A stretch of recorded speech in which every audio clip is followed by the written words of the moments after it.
I am in an airplane, a stolen airplane, by the way, which we thought was, I don't know, somebody thought that was a good idea, with two South American drug dealers. We were returning the plane because of a debt. We're flying across the country. Somehow there's a freak electrical storm. All the instrument panels go out. We run out of gas and we're falling from the sky. And somewhere between falling from the sky and hitting the ground, I meet Jesus. Welcome to the Adorned Women podcast.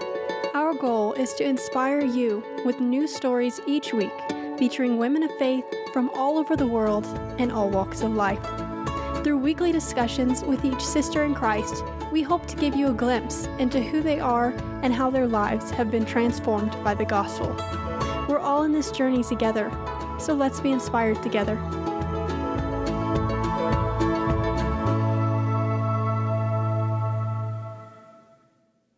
Hello, Adorned Women. Welcome back to the Adorned Women podcast. I'm your host, Alicia, and this week's guest is someone I'm super excited to introduce you to. Her name is Julie Shecker, and she is an international speaker, author, life strategy consultant, and the executive pastor of the Movement Church in Southern California. She also champions something called the Now Women's Leadership Summit, which I'll let her tell you about that because she does a fantastic job of explaining it, and I'm sure I would not do it justice, but all of that sounds incredible, and it is. But I love what she puts on the front page of her website. She advertises that she is also a divorced and single mom by the age of 20, two-time college dropout, former alcoholic, former drug dealer, and living proof that there really is no lost cause.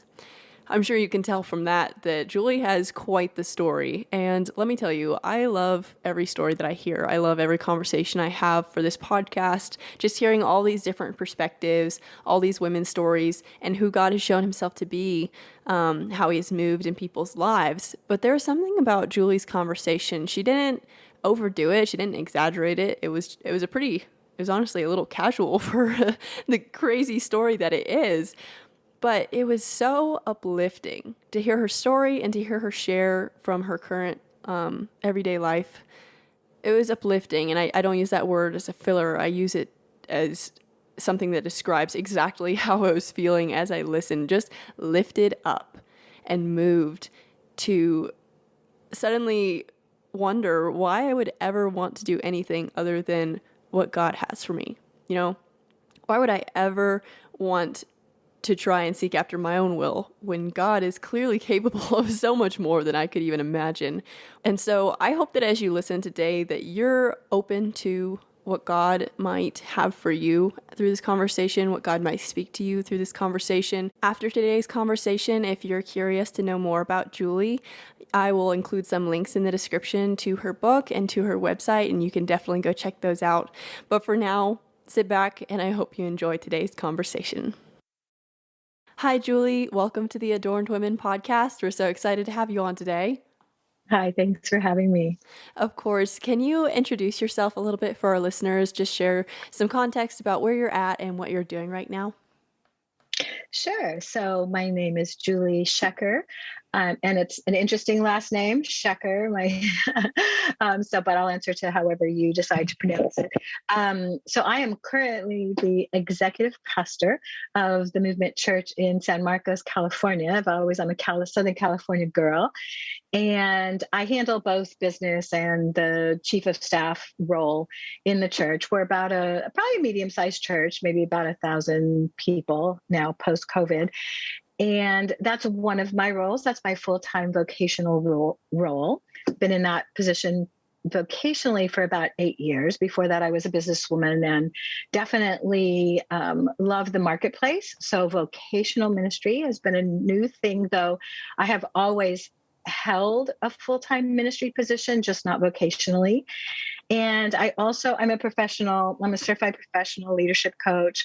And right now, the passion of my life as far as ministry is concerned is I have something called the Now Women's Leadership Summit, which is a team of women who travel around the world to areas where women are traditionally oppressed and persecuted. And we do women's leadership events and activation and consultation with church leaders and civic leaders about how they can best steward the leadership gifts in the women that are in their community. So that is like the beat of my heart right now.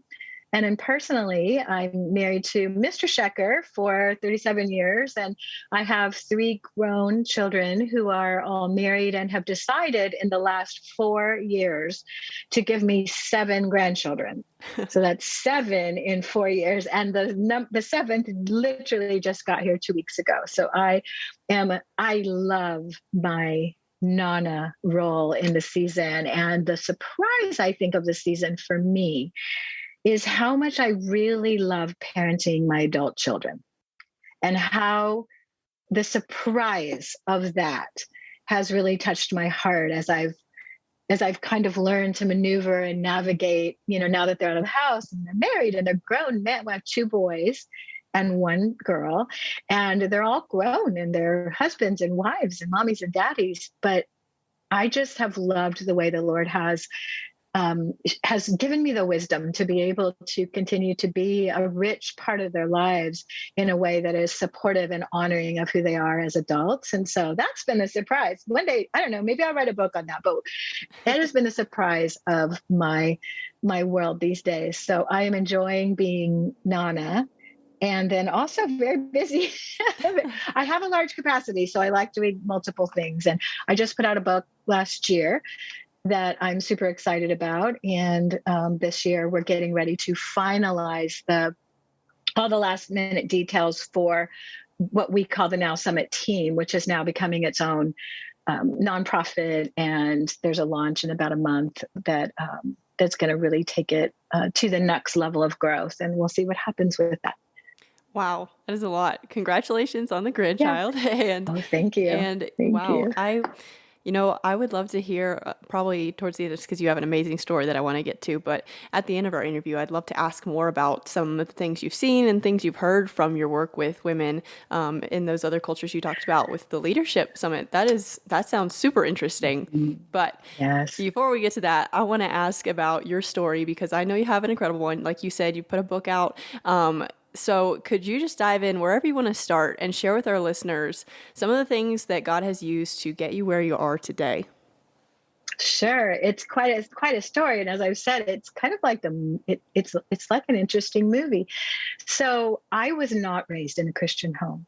I am 60 years old this year, proud to say it, still rolling strong. I consider myself what I like to call the varsity team right now. We're the varsity team. We're so necessary. And so, but I was not raised in a Christian home. In fact, I was not raised in a home that was healthy at all.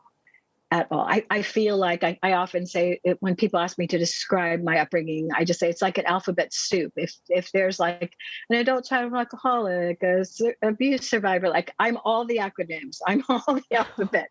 And so I hit my young adult life having a circle of friends, a part of my circle of friends being the kids who were Christian, didn't quite know what to do with me, but I was what you would call a good kid. I was living in Los Angeles. I'm a first generation Hispanic. My dad was the leader of the gang in our neighborhood. And so I was raised around a lot of the things that come with being raised in a gang environment. And there was a lot of hostility, violence, abuse, all of that, you name it.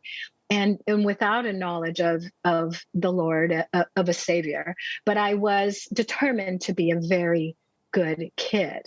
But I hit high school and things started to go sideways in a lot of different ways. And I found myself very quickly, I guess I like to say my previous bio would be by the age of 22, I was a 2-time college dropout, divorced single mom, living with a man who was not my baby daddy. He was a violent, abusive, cocaine addicted South American drug dealer. I could not get through the day without alcohol. And this is where my story with the Lord, I don't know if it begins, but it definitely, there was definitely a catalytic moment, because I had this circle of friends in high school who had told me about the Lord. And I was that friend that drove you all crazy. I'm like, whatever, I'm fine. I'm a great person. But I very quickly spiraled into this world of drug trafficking and I was very lost. And by that time, I had a 2, 3-year-old child I was dragging around, and this relationship was violent and abusive, and I was stuck and I couldn't get out. And this is back in the 80s. You could not, there was no phones, there was no internet. You better have a quarter if you needed to make a phone call. There wasn't the help that there is today. So at some point, I am in an airplane, a stolen airplane, by the way, which we thought was, I don't know, somebody thought that was a good idea, with 2 South American drug dealers. We were returning the plane because of a debt. We're flying across the country, and our plane, somehow there's a freak electrical storm. All the instrument panels go out. We run out of gas, and we're falling from the sky. And somewhere between falling from the sky and hitting the ground, I meet Jesus. All the things that had been shared with me by these friends that I had had and people that I had had throughout the years begin to come back. And I am bargaining with God because I'm thinking people don't fall from the sky in an airplane and live. We are surely dying. We are literally falling from the sky. And I begin to have a conversation with God, and the God that I knew at that time. And it kind of went like this. Okay, God, if you let me live, I don't have my son with me. So I'll be a good mom. I'll stop, I'll give you all the drug money. I don't know. I'm bargaining with God. I'll be a good person. And I'm starting to bargain. And I know it wasn't a long time, but it felt like a long time. And at some point, as I'm just in the best way that I could, praying to God, just please, I don't want to die. I just remember the most incredible peace coming over me. And I remember thinking at that moment that I remember saying out loud, okay, I actually don't care if I die. The only thing that's important to me is I want to be with you. Please, I want to be with you. And that was the moment of the true salvation of my soul, where I believe now, in the words that I now know as a pastor and Bible teacher, that I truly gave up. Like I gave in, I surrendered to Jesus. I truly gave in to the Lord. And I said, this is whatever you want to do with my life. And I mean to tell you, at that moment, the most incredible peace comes over me in the midst of this falling airplane. And I am just like, this is great. And I only knew 2 or 3 songs from when my friends used to drag me to church. And I literally began singing these old hymns, he walks with me and he talks with me.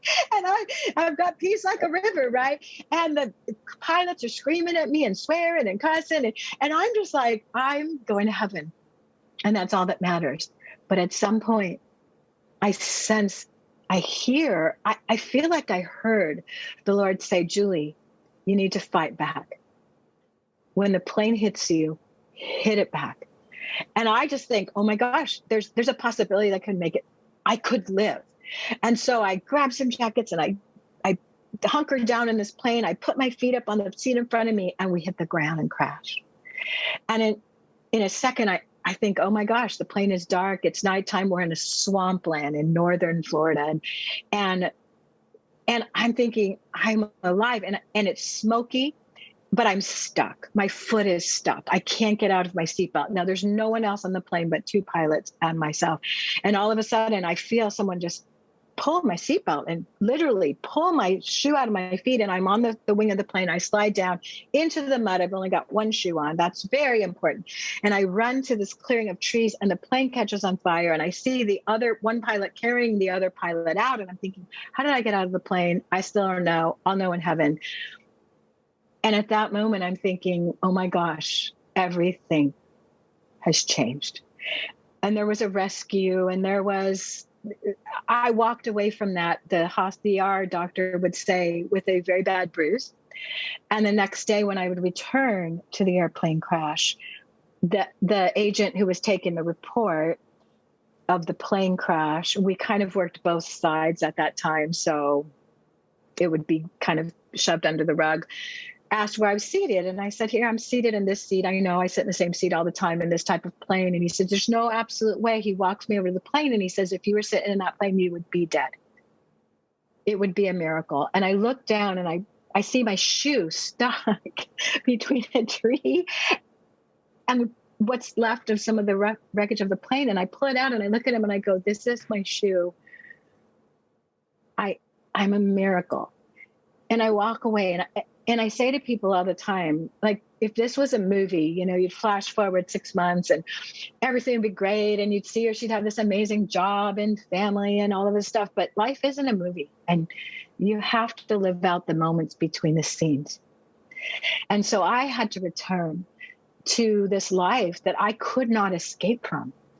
And it would take a year for me to actually, I was stalked, I was kidnapped, I was being like, it would take a year for me to get free from the situation that I was living in. But everything had changed in that moment. And I just knew that no matter what, there was no going back. There was no going back. And today, all these years later, I'm a pastor, for crying out loud. It's so crazy, but I am such living proof that there is no lost cause. There is no place that God cannot reach. There is no darkness too dark. There is no person so messed up. I like to say I was a messy person. I think we all have messy people in our lives that we love them. We just don't know what quite to do with them. And tough love feels tough and not like love. So all of these years, I've carried this idea, this belief, this core belief that there is no lost cause. There is no one beyond his reach, beyond the reach of his love. And he will literally reach into the fuselage of a stolen drug plane and take out someone who, I was so stubborn. I was so angry. I was like, God, whatever. I was in his face. And he will literally reach into that with his hand of love and completely change the game. I am an anti-statistic. No one would have ever bet on me based on who I was. I would not have bet on me. So that's been over 30 years since that day.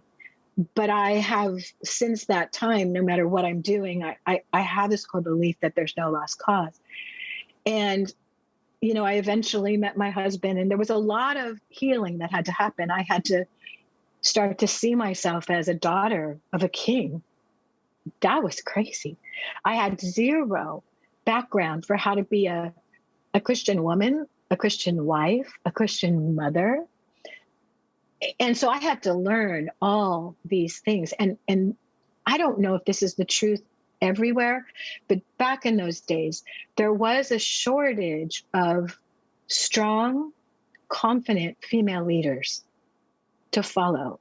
And I know that I'm a very confident leader, and finding mentors or finding women who could speak to that part of who I was very interesting. And so for many years, I've always stayed with the Lord. My husband and I were 20 years youth pastors, lay ministers.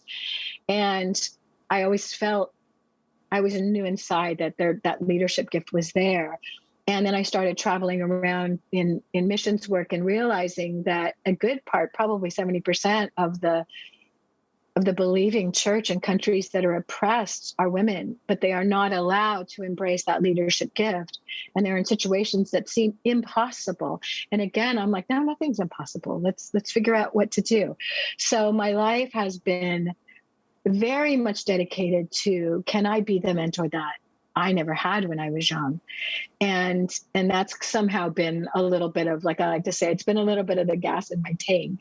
And the Lord has been gracious to teach me and provide the wisdom that I needed to learn how to be a church member, a church leader, a servant, again, a daughter of the King.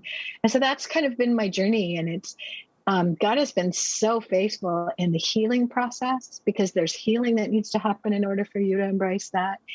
And in the process of education and teaching. And I'm a lover of his word. And I think that helped. And now I think finally, a couple years ago, someone said, because I speak around the world, and, you probably should write this down. Can you just write your story? And I said, yeah, I guess that's a great idea.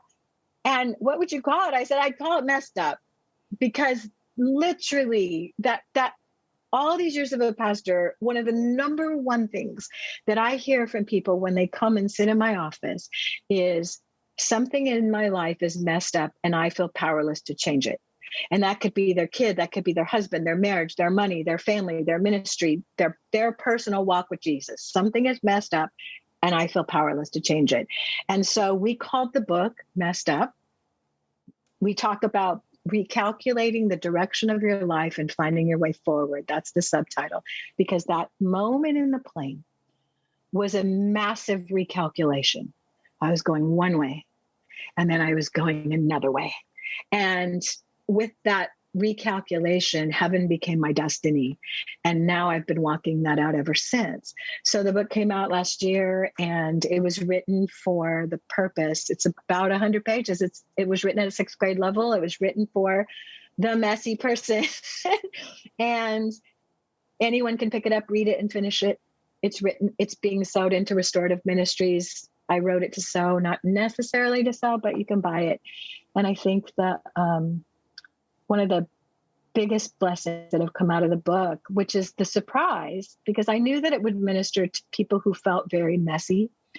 But one of the biggest blessings has been that people who have messy people in their lives have found such hope. They're like, oh my gosh, I feel the freedom to love this messy person. And reading through my thought process back then has been really helpful to them, because it's given them points of grace to kind of land on with people.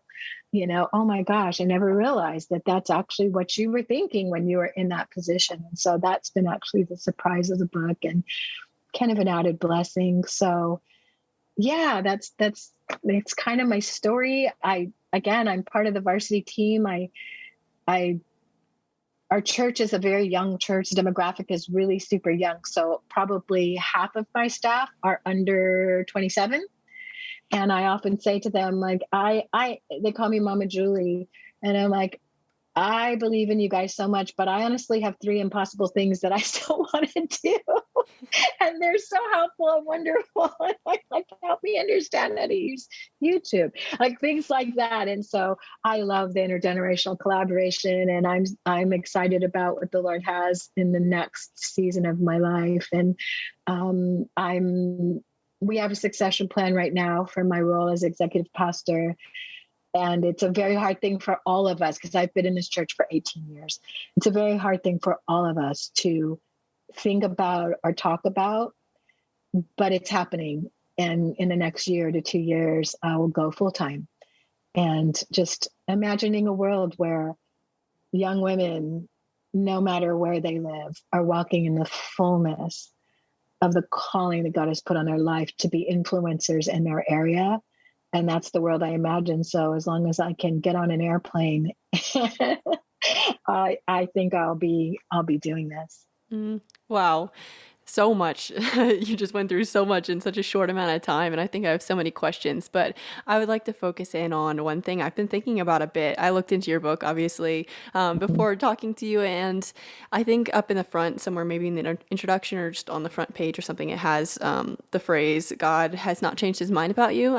I think that's it. Mm-hmm. And I've been thinking about that a lot. And that is really interesting to me, both in the context of somebody who might feel like they've just messed up so much that God has given up on them, or for the one who has just found themselves in sort of these stuck circumstances. And I'm sure you've experienced kind of both of those. But it's such a powerful reminder. God has not changed his mind about you. When did you start thinking in that kind of term? Is that something that you ever thought about before the moment when you met Christ, or is it something in retrospect that you saw in yourself kind of internalizing? Yeah, great question. I think for me personally, I don't know that before I met Christ, that was a thought, because I did not actually grow up with that consciousness of, we had some religion that was more cultural than personal. And so I never saw that context. But after accepting Jesus, and because of the work that I do, realizing that when I was feeling a little like an imposter, because if you read my bio, you're like, what are you doing? You can't teach. I never went to college. when I start feeling like an imposter, like, oh gosh, I should have done that. I should have done that. I probably messed up. I made some mistakes. And now, because I made some mistakes, because I came into the kingdom of heaven riding on the airplane of a big mistake, I just remember the thing that ministered to me so much was right out of Jeremiah 1:5, before I formed you in the womb, I knew you. And there's a calling and an appointing involved with that scripture. And it was like, before you were one cell, you were an inspiration in the heart of the Father. And then I tie that to Psalm 139. It says, I knit you together in your mother's womb. Behold, you are fearfully and wonderfully made. And I think before he formed me, he knew who I was. And then he created me to be that. Therefore, nothing that I do can impact the inspiration that I am in the heart of God. And this is why God can never and will never change his mind about me. He will never change his mind about me. And with that, I was able to then begin to walk confidently in, I think, the assignments that he has given me throughout my life, because God saw me as this leader. He saw me as carrying the giftings that I carry. And even though I had messed up and I hadn't gone to college and I didn't do seminary and I didn't, all of these things, God had never changed his mind about who I was. And I needed to lean in and see and find the truth of what he thought about me. And so when I sit with women who have said, like, you have zero idea what I've done, like, knowing as a Christian, you have zero idea what I still did. You have zero idea how bad my marriage is. You have zero idea. I just think I don't need to, because I know God will never change, and leave it at that. And so, yeah, that's been super helpful. It's probably one of the most compelling reasons why I think the kind of niche ministry that I have, that I'm driven towards it, because I believe that was on my heart. Mm. Now, I'm really interested now. You talk about assignments and how God has placed us in these arenas and with particular design in mind. But before I get into that, because you mentioned life is not a movie and you went through this time of healing, I'm really interested to hear about that period in your life, and if you can, zoom in on any particular moment that comes to mind. Mm-hmm. How would you describe one of those periods or one of those moments within that healing period between when you knew in your heart that you were saved and you were reconciled with Christ, and, the next mountaintop moment? What was one of those moments like, where you were just in the in-between and still healing, still finding your way toward what God had for you? Gosh, there was a lot of those. I mean, the obvious is the year of finally leaving, right? I had to finally leave the relationship that I was in and walk away with nothing. I left every single thing I owned. And that was a hard thing, for the sake of Christ. But I think one of the mountaintop moments for me was, I really believe, meeting my husband. So I had known this pastor he would walk by to teach aerobics at this gym in a men's club in front of a bar. This is who I was back then.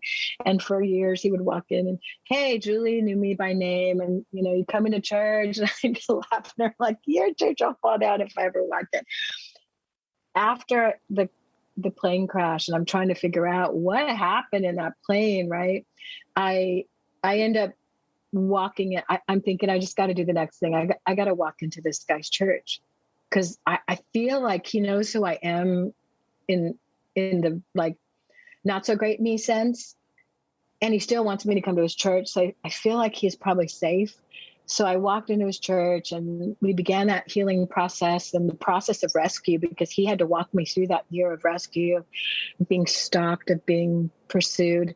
And in the process, he asks me to find a place to work, to serve. And that ended up being junior high, which I met my husband, walked in the door to my husband. But I think the struggle in that was just carrying this shame and guilt from the past, and the stalker, because my husband literally met me when I was stalked by this crazy man. And we were friends. Like, we were friends at first. And he knew from the beginning, the Lord had told him, she's going to be amazing if someone would love her, if someone would just really love her. And so he knew the moment that he met me, but he had to wait. He had to wait because there was a road that I was on. And I think for me, one of the mountaintop moments was when I finally one day was able to say, you know what, this guy's a youth pastor. He's a really amazing guy. And I know he likes me. And if Mike Shecker would ever even consider me being his wife, I'll do the smartest thing that I ever did in my life and say yes. And that day came. And so I think that was it was so much, it was not even, I mean, yes, I was telling the Lord that I would receive Mike. But what I was really saying is that I'm worthy. Like I'm realizing that I'm worthy of him, of his love, of a really great guy. He'd been fasting for 4 years and had never dated. And then I come walking in his building with the drug mafia following me and a kid in tow. It's a crazy story. And then we stand at this altar with the pastor from the gym, just smiling from ear to ear, and just like, Julie, you realize that you're so worthy of love. And I think that was the next mountaintop moment. And then here we go. I still can't ever talk about it without great affection and tears, because just that receiving of God's worth into your heart. It's like that was just amazing. And again, it's another one of those redemptive moments, but we have to receive it, right? There's a chapter in the book where I talk about you're not the plus one at the party. You have your own invitation. It's like, I'm not a plus one. Like, I actually have my own invitation at this party that God is throwing. So yeah, I think that was one. That is such a sweet picture. Even of a relationship with Christ. And obviously it's a big one, even in scripture. And just to hear how you were trying to move through this shame and this guilt, but eventually did get to that point, and it culminated such a sweet, cute way too. I love to hear that. Now, moving ahead a little bit to something I wanted to get to. Mm-hmm. This is both, I guess, what you were saying is kind of your assignment, your passion right now. And also you, in the process of carrying this out, are communicating to other women that they have an assignment, they have a purpose, and they have a place that God has given them. Can you share a little bit about your work with that?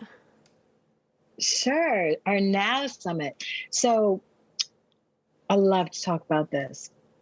I think, so part of our Now Summit team, part of it was born out of this, like, I know I'm a leader, but there's no one around that I see that can help me. And so I went into the marketplace and had great success as a leader. I was in marketing sales, international marketing sales, just awards in marketing. And I found a place there, but I kept thinking, like, why can't I be this in the church? Where are the women that can help me understand how to do this? Yeah. So some of it is born out of that. Some of it was born out of some work that I was doing in the area of child trafficking, little child trafficking. So in different places in Asia.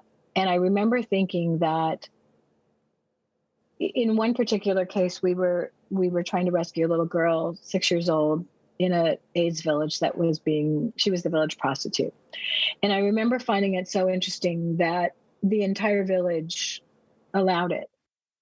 But as I came in and we began the process of rescue, there was worth assigned to her, and value assigned to her. And so the whole village began to change the way that they treated her.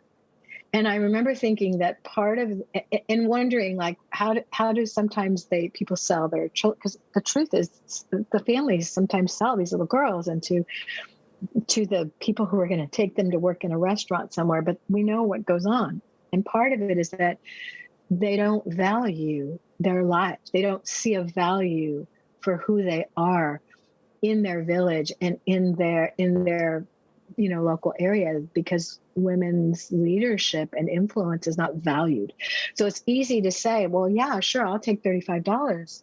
And she can go, maybe she can meet, a Westerner and get married, and, and that'll make a difference for our family. And I believe that one of the root causes of the selling of children is sometimes the lack of value. Women little girls are not sent to school, or they are until they're needed at home in many areas. And so there's just no value for what they contribute to a community outside of the basics, and anyone can do that. So that, coupled with there is no role models, and I just began to think, like, what if there was a way we could teach women's leadership in a way that's culturally relevant? Because in some of the places where I go in, I actually can't even say the names of the countries. You die for your acceptance of the gospel, and heaven help you if you think you're a leader, or you want to speak, or you want an education, or you come home. So we have to teach this in ways that are culturally relevant. And then we work on the other side with church leaders and city officials to talk about stewardship. How are you stewarding the gifts of the females that are in your church? And so that's kind of the way that we approach it. And that seems to be a good conversation. And in some of, like, I go into countries that are less than 1% Christian and that are very, very violent to the gospel. And God has given us wisdom in how we present the value of women in our midst. And we do these super fun conferences where we dance and we do all stuff with the women, and we just release leadership. And I'm going to tell a really great story about this in just a second. But we just started it with one idea, and I gathered some of the women, I call them my generals, that I know from around the country. And I'm like, hey, you walk with the Lord for a long time. You're a general. Join my team. Let's go to this particular country and let's do a women's conference on leadership. And then I'm going to have some meetings with their church leaders. And it just took off. And now we have invitations coming in from all over the world. Please come. The challenge is those invitations are coming from countries that have zero money. And so now it's like, okay, how can we get the money to go in and do this? And then women start saying, I want to go, I want to go, I want to go. And I'm like, okay, but first, let's talk about we teach value, your value as a daughter of God, your individual unique voice, and the influence that you walk in your particular area. And so we want our women, no matter where they are, to understand that right now, that's why we call it now, right now, you are a woman of influence. Every woman is a woman of influence right now. And so now we've got people saying, okay, so train me, can I join the team? And so that's kind of how the nonprofit is starting, which, leads me full circle to starting it. We're just going with it. I have a really great story. We were in a country this year. I honestly don't even know how. Westerners are not even supposed to be there. And in this country, women are never supposed to speak to men, never supposed to speak on a stage. I was speaking with their guns on the rooftops pointed and 2 armed guards. It was just crazy. It's one of these places, right? And so we do this women's conference, and I travel with my assistant, who is the most amazing young woman, powerful. She's like 29 years old, absolutely amazing. She's going to take over the world. And we finished, like we're at like lunchtime, and this young woman comes up to her, and she was in the front row, and we could see her. She was so engaged. We knew she spoke English. And she says to Haley, she said, she's just crying. And she says, from the time I was a little girl, I was raised in a convent. So I knew God. And from the time I was a little girl, I knew that God had called me to the nations. But until today, I had never seen a woman doing it. But now I have seen you. And I know that I can do this. And we're all bawling, we're praying for her, because you don't realize that there are places on this earth where young women have never seen the things that God has put them in their heart to do. Like, you are a leader, like you have a heart for the nations, but women are not allowed to come in and do these things. And so God is opening doors, and we're walking through them. And my poor husband is like, can you pick a safe place to go? Can you just like, can you do something safer? And I just go where God opens the doors, and he says yes to those things. Like, I'm always like, we have to be in agreement. And there are places where Mike will say, not yet, or I'm not feeling that. And I definitely, man, I put the brakes on, and we wait.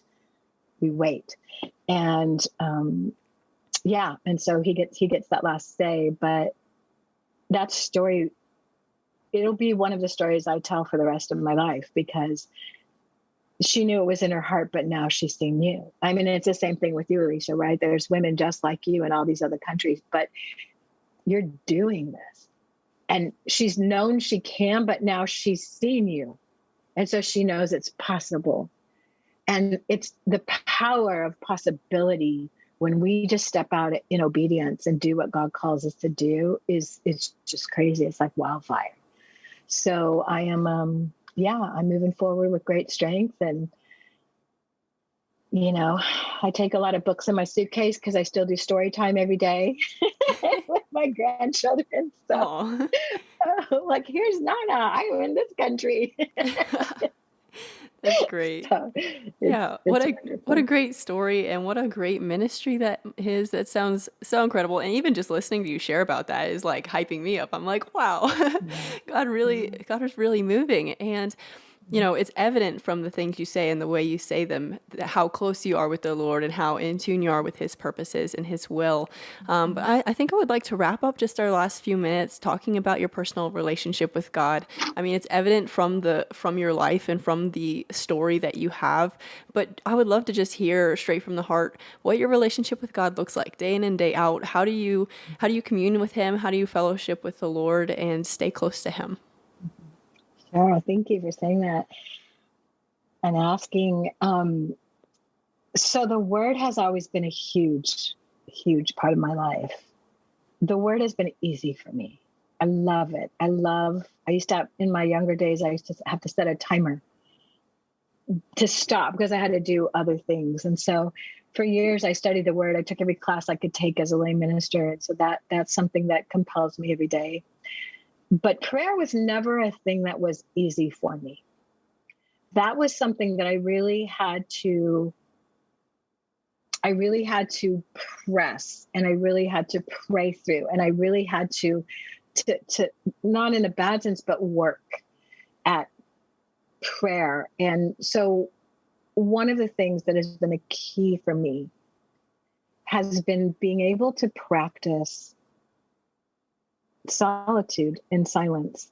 So I don't know, it was probably 10 years ago or something where I just was like, gosh, I'm praying, I'm trying to read my word, and I try to be in a constant practicing of his presence and a constant dialogue with God, but that always felt like work. And so I don't know, 10 or 11 years ago, I did an 18-month fast where I turned off everything, television, like I turned everything, my car radio off, worship music with words. And I just had instrumental worship, the word, and just life.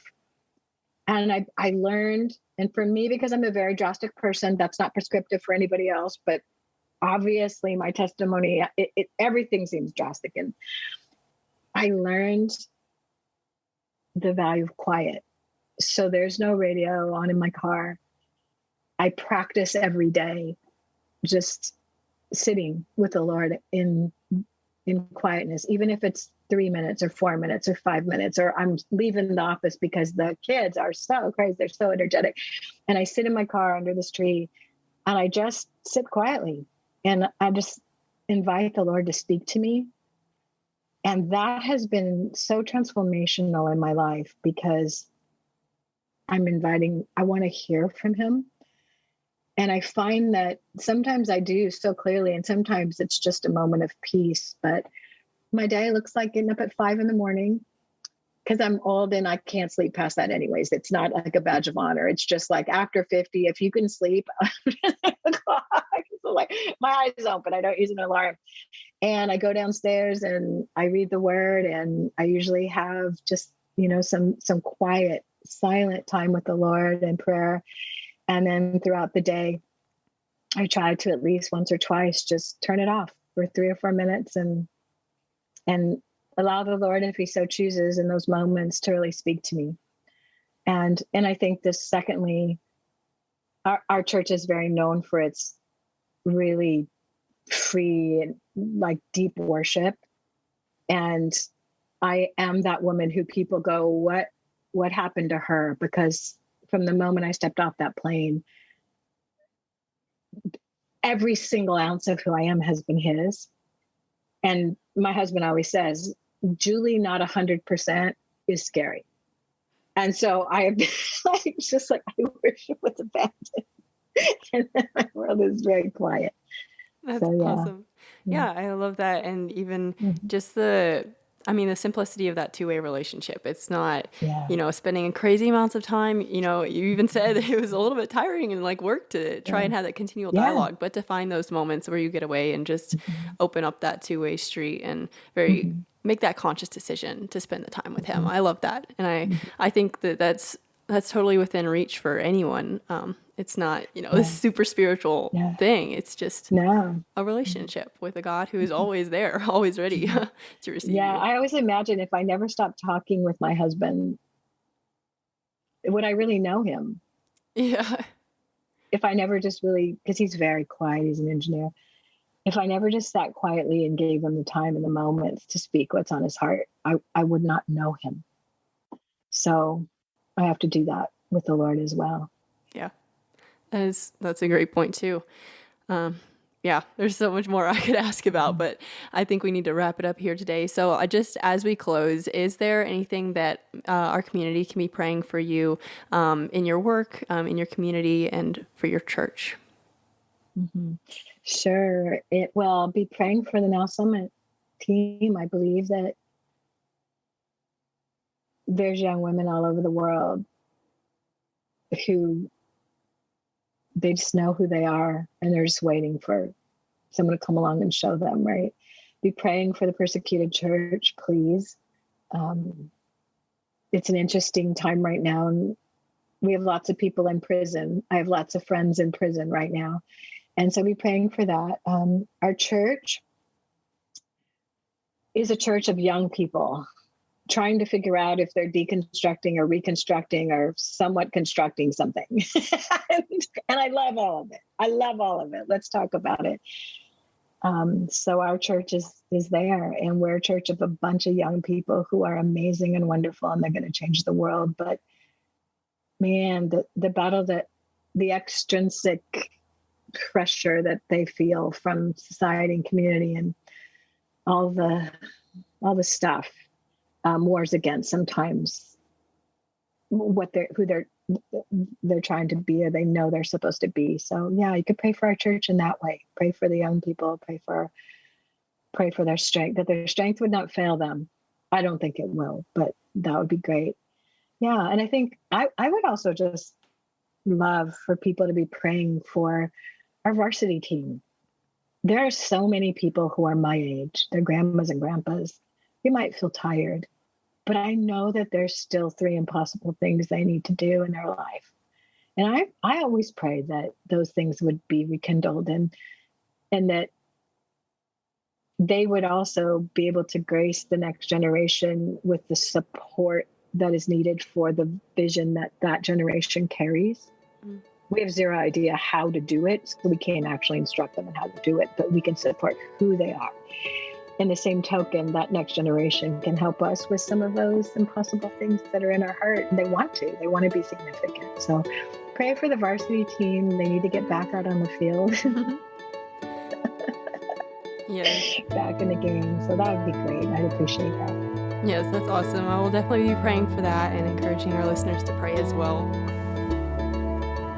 Thank you for listening to the Adorned Women podcast. If you enjoyed what you heard here, then follow us on our Instagram for even more great content all week long. Our handle is @AdornedWomen. You can also visit our website at www.adornedwomen.com.